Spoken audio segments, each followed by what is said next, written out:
Hey everyone, welcome to judiciary plus. हम run कर रहे हैं लिमिटेशन एक्ट की सीरीज। हमने ऑलरेडी 2 लेक्चर कवर कर लिया है। This is the third lecture. हमने सेक्शन नंबर 5 तक डिटेल में डिस्कस किया है एंड उसके लेक्चर आपको प्लेलिस्ट में मिल जाएंगे। मैंने सेपरेट प्लेलिस्ट क्रिएट कर दी है लिमिटेशन एक्ट की, आपको चैनल पेज पे जाके मिल जाएगा। वहाँ पे वो 2 वीडियो जो मैंने ऑलरेडी रिकॉर्ड करके डाला है वो आपको मिल जाएगा।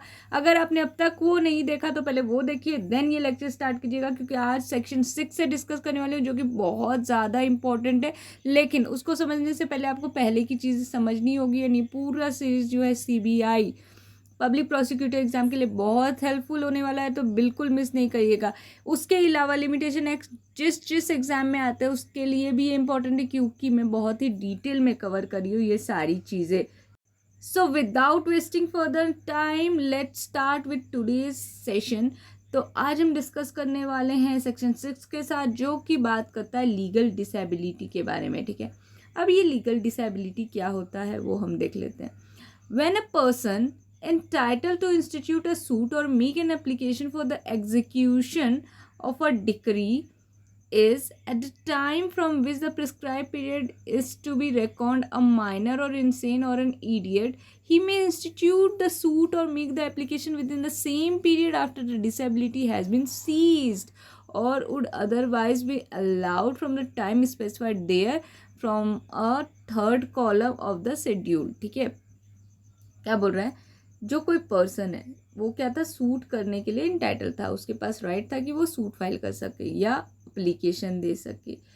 किस चीज़ का एप्लीकेशन? डिक्री के एग्जीक्यूशन का एप्लीकेशन। सिर्फ यहाँ एक एप्लीकेशन की बात हो रही है। किस एप्लीकेशन की बात हो रही है? एग्जीक्यूशन ऑफ डिक्री के एप्लीकेशन के की बात हो रही है। ठीक है, पर्सन इंटाइटल था किस चीज़ के लिए? सूट फाइल करने के लिए, एप्लीकेशन फाइल करने के लिए फॉर एग्जीक्यूशन ऑफ डिक्री।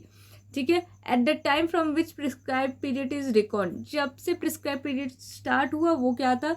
वो एक माइनर था या वो एक इंसेन था।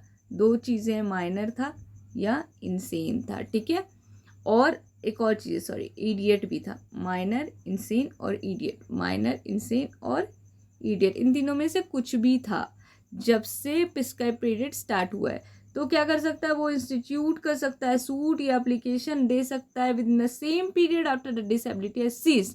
यानी कि वो जो है अपना एप्लीकेशन कब दे सकता है या सूट कब फाइल कर सकता है? जिस दिन उसकी डिसेबिलिटी जो है वो सीज हुई, यानी कि जिस दिन वो माइनर से क्या हो गया, मेजर बन गया। जिस दिन वो जो इंसेन था तो वो ठीक हो गया, या वो इडियट था तो वो ठीक हो गया। इन तीनों केस में जिस दिन डिसेबिलिटी सीज हुई उस दिन से उसके पास राइट है कि वो इंस्टीट्यूट कर सकता है सूट। ठीक है, या फाइल कर सकता है एप्लीकेशन दे सकता है। सो और इसके साथ एक एडिशनल चीज़ है जो पहले मैं क्लियर कर देती हूँ। As would otherwise been allowed from the time specified that in the third schedule.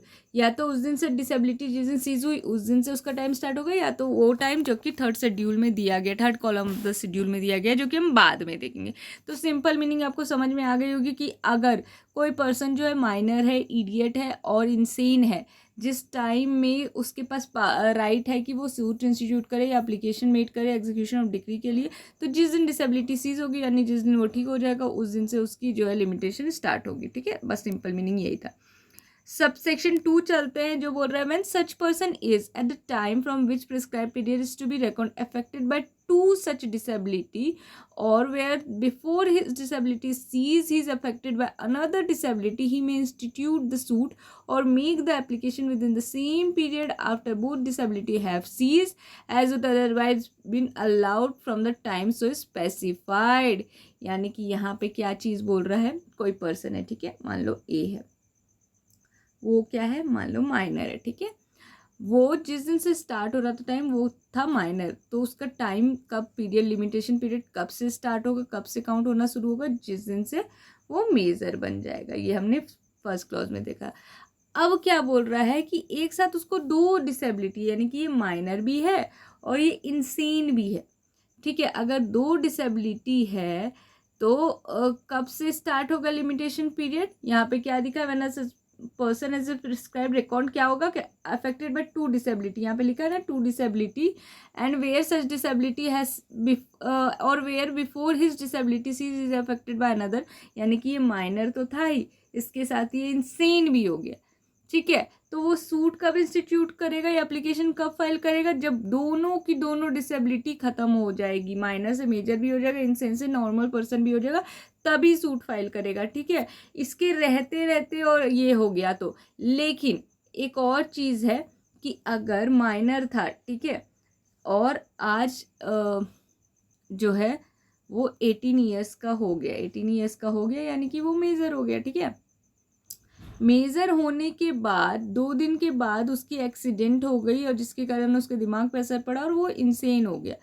तो यहाँ जो है, यहाँ पे ये सेक्शन अप्लीकेबल नहीं होगा, क्योंकि यहाँ पे जो 2 दिन का जो टाइम मिल गया उसको, उस बीच में वो मेजर था, तो उसका पीरियड ऑफ लिमिटेशन स्टार्ट हो गया उस 2 दिन के अंदर। लेकिन जो अगर 18 ईयर्स होने से पहले ही उसका एक्सीडेंट हो जाता, यानी कि पीरियड ख़त्म होने, एक डिसेबिलिटी सीज होने से पहले ख़त्म हो जाती, तो लिमिटेशन कब स्टार्ट होता, जब दोनों ही डिसेबिलिटी ख़त्म होती तो। लेकिन यहाँ पे बीच में टाइम बच रहा था, इसीलिए ये केस यहाँ पे एप्लीकेबल नहीं है, ठीक है। अभी क्लियर हुआ होगा, अगर नहीं क्लियर हुआ कमेंट सेक्शन में पूछिएगा, ठीक है। ये हो गया। अब आते हैं सबसेक्शन 3 पे, जो बोल रहा है when the disability continues up to the death of the person his legal representative may institute the suit or make application within the same period after the death as would otherwise been allowed from the time so specified. जब कोई disability जो है कब तक चलती है, death तक। कोई पर्सन की डेथ हो जाती है और वो ठीक नहीं होता, यानी कि मान लो इंसेन था, अब वो कभी अपनी लाइफ टाइम में ठीक ही नहीं हुआ और उसकी डेथ हो गई, तो उसके जो लीगल रिप्रेजेंटेटिव है ना, वो इंस्टीट्यूट कर सकता है सूट, या वो एप्लीकेशन फाइल कर सकता है उसी सेम टाइम में after the death as would otherwise have been allowed from the time so specified. यानी कि उसके डेथ से उसकी पीरियड ऑफ लिमिटेशन स्टार्ट हो जाएगी और वही टाइम होगा जो नॉर्मली उस पर्सन को मिलता अगर उसकी कोई डिसेबिलिटी नहीं होती तो, ठीक है। तो उस किसको मिल जाएगी राइट, लीगल रिप्रेजेंटेटिव को राइट मिलेगी। कब से मिलेगी, जिस दिन डेथ हो गई उस डिसेबल पर्सन की, उस दिन से उसका पीरियड जो है स्टार्ट हो जाएगा। सेम पीरियड मिलेगा अगर वो पर्सन जो नॉर्मल रहता, उसको डिसेबिलिटी नहीं होती, तो जो रहता वही सेम, ओके। ये सबसेक्शन 3 था। अब हमारा आता है सबसेक्शन 4, जो बोलता है when the legal representative refer to in subsection 3 is at the time of the death of the person whom he represent affected by such disability, the rule contain in 1 to 2 shall apply. अब यहाँ क्या बोल रहा है, अभी किसी person की death हो गई, जो सबसेक्शन 3 में हमने पढ़ा था, ठीक है, डेथ हो गई। अब उसकी जो लीगल रिप्रेजेंटेटिव है उसको भी कोई डिसेबिलिटी है, मान लीजिए वो माइनर है, ठीक है, जब डेथ हुई उसके पेरेंट्स की, फॉर एग्जांपल पेरेंट्स की डेथ हुई और बच्चे को राइट मिल गया, बच्चा उसका लीगल रिप्रेजेंटेटिव है, बट वो उस टाइम पे माइनर है, तो अगेन वो डिसेबल होता है, तो फिर 1 और 2 के प्रोविजंस जो है इस सेक्शन पे भी अप्लाई हो जाएंगे। यानी कि जिस दिन डिसेबिलिटी सीज होगी उस दिन से लिमिटेशन पीरियड स्टार्ट होगा, और अगर वो जो लीगल रिप्रेजेंटेटिव है उसको भी एक या एक से ज़्यादा डिसेबिलिटी है तो दोनों डिसेबिलिटी सीज होगी तभी लिमिटेशन स्टार्ट होगा। लेकिन हाँ, अगर दोनों डिसेबिलिटी के बीच में गैप है तो फिर बीच वाला टाइम से ही लिमिटेशन स्टार्ट हो जाएगा, ठीक है। ये था हमारा सबसेक्शन 4। अब चलते हैं सबसेक्शन 5 पे, जो बोल रहा है when a person under disability dies after disability has cease but within the period allowed to him under this section, the legal representative may institute the suit or make application within the same period after the death as would otherwise have been available that person if he had not died। यानी कि कोई person की death हो जाती है लेकिन death से पहले जो है उसकी डिसेबिलिटी सीज हो गई है और उसका लिमिटेशन पीरियड स्टार्ट हो गया है, लेकिन डेथ तक उसका लिमिटेशन पीरियड ख़त्म नहीं हुआ है, तो फिर उसके लीगल रिप्रेजेंटेटिव को वो राइट दे दिया जाएगा कि तुम फाइल कर सकते हो सूट, लेकिन तुम्हारे पास उतना ही टाइम है जितना उस पर्सन के पास होता अगर वो जिंदा होता। तो अगर उसकी डेथ नहीं हुई होती तो उसके पास जितना टाइम बचा है तुमको अब उतना ही टाइम मिलेगा, तुमको स्टार्टिंग से पूरा टाइम नहीं मिलने वाला है। यही है इस प्रोविज़न का सिंपल सा मतलब। एक एक्सप्लेनेशन है, for the purpose of this section minor include a child in womb. बहुत ही इम्पॉर्टेंट चीज़ है, ठीक है। क्या है, माइनर में क्या इंक्लूड होता है, चाइल्ड इन द वोम, यानी कि जो गर्भ में बच्चा है वो भी माइनर में इंक्लूड होगा। यानी कि अगर उसके फादर की डेथ हो जाती है जब उसकी माँ प्रेग्नेंट होती है, और प्रेगनेंसी में मतलब बच्चा पेट में है, लेकिन उसको भी माइनर माना जाएगा। यहाँ पे वैसे बच्चे जो पेट में हैं उनको भी माइनर करार किया गया है, ठीक है, सेक्शन 6 के अंदर। बहुत ज़्यादा इम्पॉर्टेंट सेक्शन था, इसलिए मैंने पूरा डिटेल में एक्सप्लेनेशन दिया है। पूरे 10 मिनट मुझे बस इसी सेक्शन में लगे, तो आपको पता ही चल गया होगा कितने अच्छे से मैंने एक्सप्लेन किया। फिर भी अगर डाउट है तो कमेंट सेक्शन में बिल्कुल पूछिए, टेलीग्राम ग्रुप भी आपके लिए ओपन है, कुछ भी कमेंट करके पूछ सकते हैं। तो बिल्कुल भी हिचकिचाइएगा नहीं, पूछिएगा जरूर, क्योंकि आपके बेनिफिट के लिए पूरा सेशन। अब चलते हैं सेक्शन नंबर 7 पे, जो बताता है disability of one of several person. ठीक है, when one of the several person jointly entitled to institute a suit or make an application for the execution of the decree is under any such disability, and a discharge can be given without concurrence of such person, time will run against them all. But where no such discharge can be given, time will not run as against any of them until one of them become capable of giving such discharge without concurrence of the other, or until the disability has ceased। क्या बोल रहा है अब यहाँ? Disability जो है several person की है, एक पर्सन के बारे में नहीं है, सेवरल पर्सन की डिसेबिलिटी है।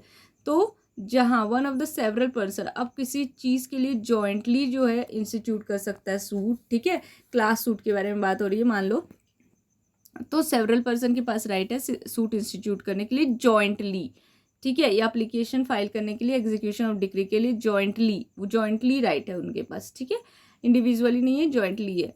लेकिन वो जब राइट है उनके पास तो वो डिसेबल्ड है, वो क्या है उनके वो डिसेबल है, उनके पास कुछ डिसेबिलिटी है। और जब मान लो कोई भी एक पर्सन, यहाँ पे जॉइंट राइट है कि 3-4 लोग मिलके ही सूट फाइल कर सकते हैं, एप्लीकेशन मेक कर सकते हैं, लेकिन उनमें से एक जो है वो डिसेबल है, ठीक है, कुछ भी है, चाहे माइनर हो, इडियट हो या इंसेन हो, एक डिसेबल्ड है। और यहाँ पे जो है सबका कॉन्करेंस लगेगा सूट फाइल करने के लिए, यानी कि सबकी जो है उनका परमिशन लेना होगा सूट फाइल करने के लिए। लेकिन जब डिसेबल है तो वो तो दे ही नहीं सकता अपना कॉन्करेंस उस चीज़ पे, और यहाँ पे जो है बिना कॉन्करेंस के आप सूट फाइल नहीं कर सकते। तो जब तक डिसेबिलिटी चीज़ नहीं होती है तो जो है टाइम स्टार्ट नहीं होगा किसी भी पर्सन के अगेंस्ट, चाहे वो ठीक क्यों ना हो उस टाइम पे, ठीक है। यहाँ पे कॉन्करेंस की ज़रूरत है, बट एक पर्सन जो है डिसेबल्ड है, इसलिए टाइम किसी के अगेंस्ट शुरू नहीं होगा, ठीक है, इस सब के अगेंस्ट जो है टाइम रुका रहेगा। तो बट जो जॉइंट सूट है या जॉइंट एप्लीकेशन है वो मेड किया जा सकता है without concurrence of each person, तो वहाँ जो है टाइम स्टार्ट हो जाएगा सबके अगेंस्ट, ठीक है। अगर नहीं होगा तो सबके अगेंस्ट नहीं होगा, अगर स्टार्ट होगा तो सबके अगेंस्ट होगा। तो अगर कॉन्करेंस की ज़रूरत है तो किसी के अगेंस्ट स्टार्ट नहीं होगा, अगर कॉन्करेंस की ज़रूरत नहीं है तो जो है सबके अगेंस्ट स्टार्ट हो जाएगा टाइम। यही है ये सेक्शन 7 का सिंपल मीनिंग। जॉइंट एप्लीकेशन या जॉइंट सूट के बारे में ये डील कर रहा है, सबसे इंपॉर्टेंट चीज। 2 एक्सप्लेनेशन इसके साथ जुड़े हुए हैं। फर्स्ट एक्सप्लेनेशन क्या बोलता है? This section applies to discharge from every kind of liability including liability in respect of immovable property. ये सेक्शन कहाँ अप्लाई होता है? डिस्चार्ज करने के लिए एवरी काइंड ऑफ लाइबिलिटी से, जिसमें क्या होता है लाइबिलिटी और इन रिस्पेक्ट ऑफ इमूवेबल प्रॉपर्टी। तो ऊपर हमने जो सेक्शन में बात की है डिस्चार्ज के बारे में, ये रिलेटेड है सारे काइंड ऑफ लाइबिलिटी के अगेंस्ट, जिसमें कि इमूवेबल प्रॉपर्टी के रिस्पेक्ट में जो लाइबिलिटी होती है वो भी इंक्लूडेड है, ठीक है।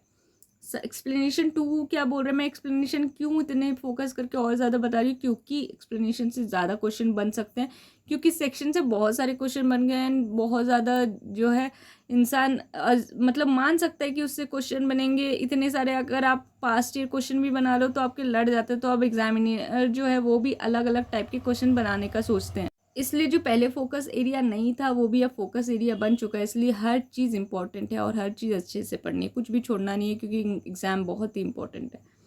एक्सप्लेनेशन 2 क्या बोल रहा है? For the purpose of this section the manager of Hindu undivided family govern by Mitakshara law shall be deemed to be capable of giving a discharge without concurrence of the other member of the family only if he is a management of the joint family property।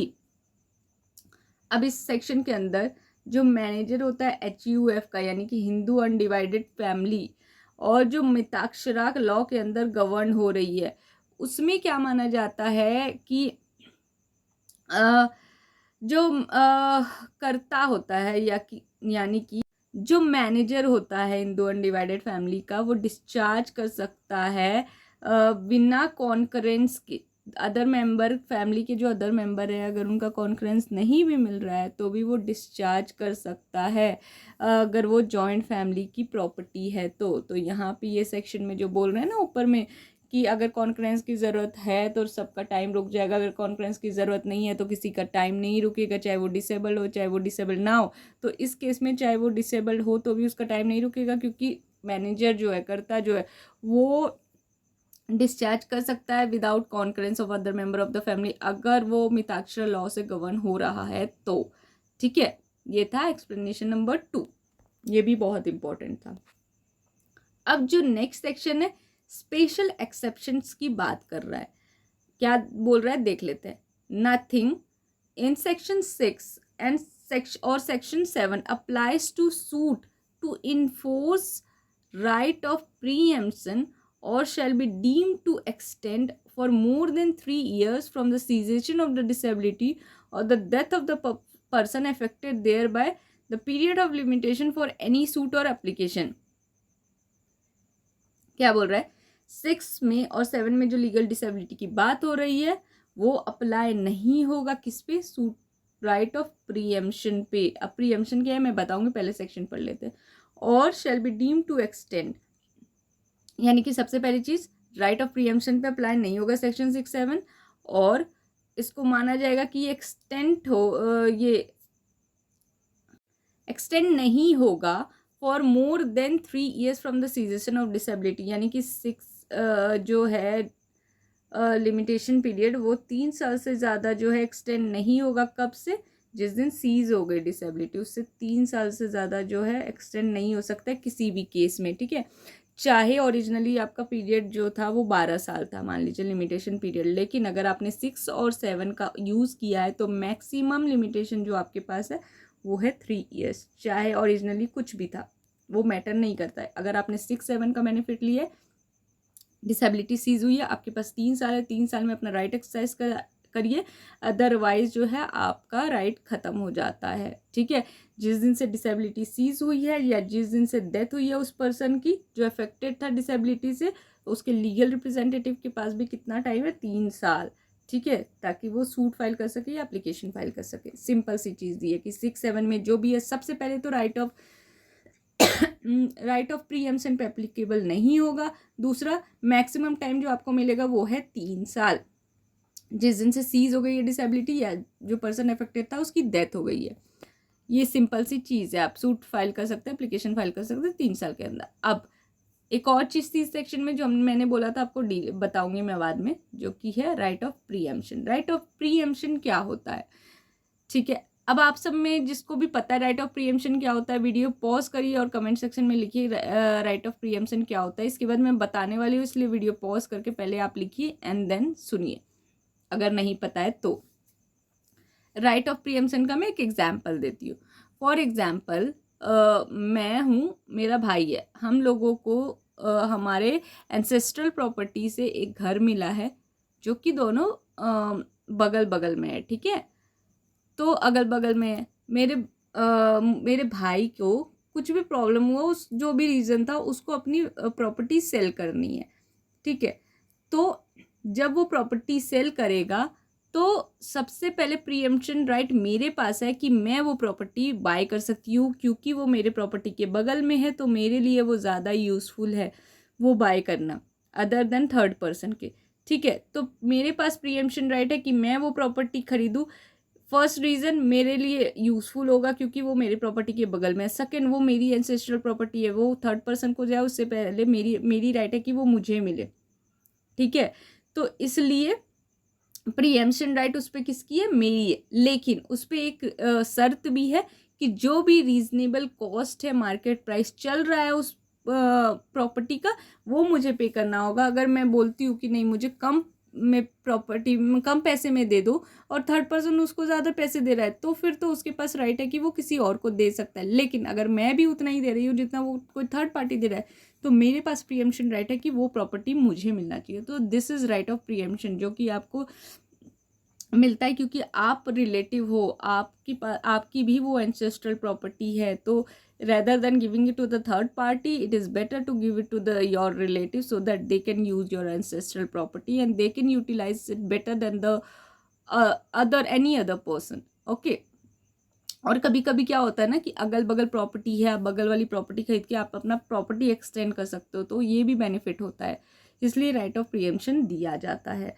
ठीक है, अब चलते हैं next section की तरफ, जो कि है सेक्शन नंबर 9 एंड ये बात करता है कंटिन्यूअस रनिंग ऑफ टाइम के बारे में। ठीक है, अब देखिए ये चीज़ मैंने आपको पहले बता दी है, लेकिन अभी फिर से देखते हैं कहाँ पे, बताइए आपको याद आएगा। When where once time has begun to run, no subsequent disability or inability to institute a suit or make an application stops it। ठीक है, एक बार टाइम स्टार्ट हो गया तो बाद की डिसेबिलिटी जो है टाइम को इफेक्ट नहीं करेगी किसी भी सूट या एप्लीकेशन के लिए। अब ये चीज़ मैंने कहाँ बताई थी, ये चीज़ मैंने आपको बताई थी सेक्शन नंबर 6 के साथ, बेसिकली सेक्शन नंबर 7 के साथ, जहाँ पे 2 डिसेबिलिटी के बारे में हम बात कर रहे थे, जहाँ पे था कि एक डिसेबिलिटी के रहते रहते दूसरी डिसेबिलिटी आ जाती है, तो फिर जो है लिमिटेशन कब स्टार्ट होता है, पीरियड, प्रिस्क्राइब पीरियड कब स्टार्ट होता है, उस दिन से जहाँ दोनों डिसेबिलिटी सीज हो जाती है, सीज टू एग्जिस्ट होती है, जहाँ पे वहाँ पे मैंने बताया था कि एक डिसेबिलिटी है वो सीज हो गई एंड देन दूसरी डिसेबिलिटी आई, तो यहाँ पे कंटिन्यूअस टाइम रन स्टार्ट हो जाएगा कि यहाँ बीच का टाइम पीरियड बचा हुआ था, यहाँ पे मैंने बताया था। वही चीज़ सेक्शन नंबर 9 के मतलब एक ही सब सेक्शन है, वहाँ पे बताया जा रहा है। ठीक है, अब जो है प्रोवाइजो क्या बोल रहा है, provided that where letters of administration to the state of a creditor have been granted to his debtor, the running of a period of limitation for a suit to recover the debt shall be suspended while the administration continues। ये एक specific case के बारे में बात कर रहा है proviso. क्या बोल रहा है, जब लेटर ऑफ एडमिनिस्ट्रेशन जो होता है सॉरी, अब कोई क्रेडिटर है, ठीक है, क्रेडिटर जो है उसका स्टेट है, उसके बारे में बात हो रहा है कि जब लेटर ऑफ एडमिनिस्ट्रेशन जो है किसी क्रेडिटर के स्टेट का किसको दिया जाता है, एक डेटर को दिया जाता है, तो टाइम जो होता है लिमिटेशन का कि वो डेट रिकवर करे, वो उस टाइम तक सस्पेंड हो जाता है जिस टाइम तक एडमिनिस्ट्रेशन कंटिन्यूज होता है। यानी कि किसी भी क्रेडिटर के स्टेट का लेटर ऑफ एडमिनिस्ट्रेशन दे दिया गया है डेटर को, तो जो उसका पीरियड ऑफ लिमिटेशन है डेट को रिकवर करने का, उसका सूट फाइल करने का टाइम पीरियड जो है सस्पेंड हो जाता है जब तक वो एडमिनिस्ट्रेशन कंटिन्यू होता है। ये एक स्पेशल केस है, इसीलिए इसको प्रोवाइजो में दिया गया है। ठीक है, तो ये बिल्कुल ध्यान में रखिएगा, बहुत इंपॉर्टेंट केस है, और ये क्रेडिटर और डेटर के बारे में बात हो रही है। और जब क्रेडिटर का, सिंपल सी बात है कि जो क्रेडिटर है उसका लेटर ऑफ एडमिनिस्ट्रेशन दे दिया गया है डेटर को, तो टाइम जो है सूट फाइल करने का सस्पेंड हो जाता है। किस चीज़ का सूट है, रिकवरी ऑफ डेट का सूट है, वो सस्पेंड हो जाता है जब तक वो एडमिनिस्ट्रेशन चल रहा होता है, तब तक वो सस्पेंड होता है कि आप इस टाइम तक जो है वो सूट फाइल नहीं कर सकते हैं।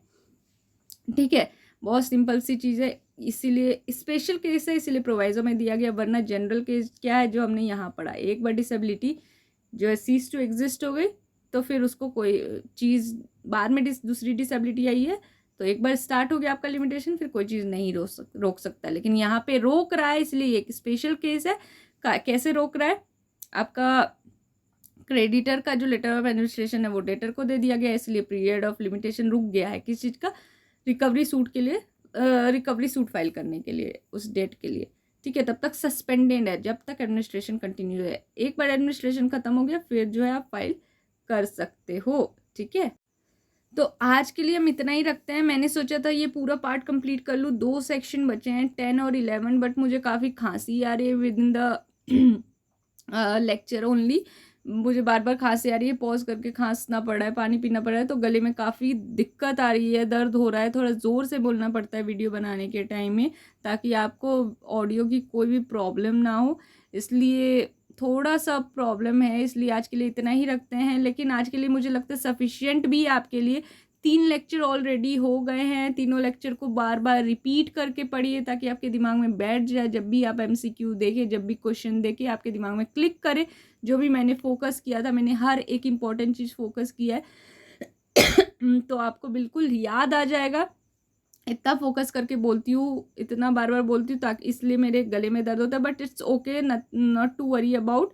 ये मेरे लिए बियरेबल है, लेकिन जो नहीं बियरेबल है वो यही है कि आप इसका बेनिफिट ना उठा पाए। अगर मैं मेहनत कर रही हूँ तो आप प्लीज़ बेनिफिट उठाइए, मेंबरशिप ज्वाइन करिए, ताकि आपको आप सीरियसनेस मुझे पता चले एंड आपको भी एडिशनल बेनिफिट हो। तो बहुत ज़्यादा बेनिफिट होने वाला है, इसलिए मैं बार बार अपने लेक्चर्स में बोल रही हूँ कि मेंबरशिप ज्वाइन करिए। So this is all for today's lecture. हम फिर मिलेंगे अपने नेक्स्ट लेक्चर में। सेक्शन 10 ऑनवर्ड से हम कवर करने वाले अपने नेक्स्ट लेक्चर में। So this is all, thank you.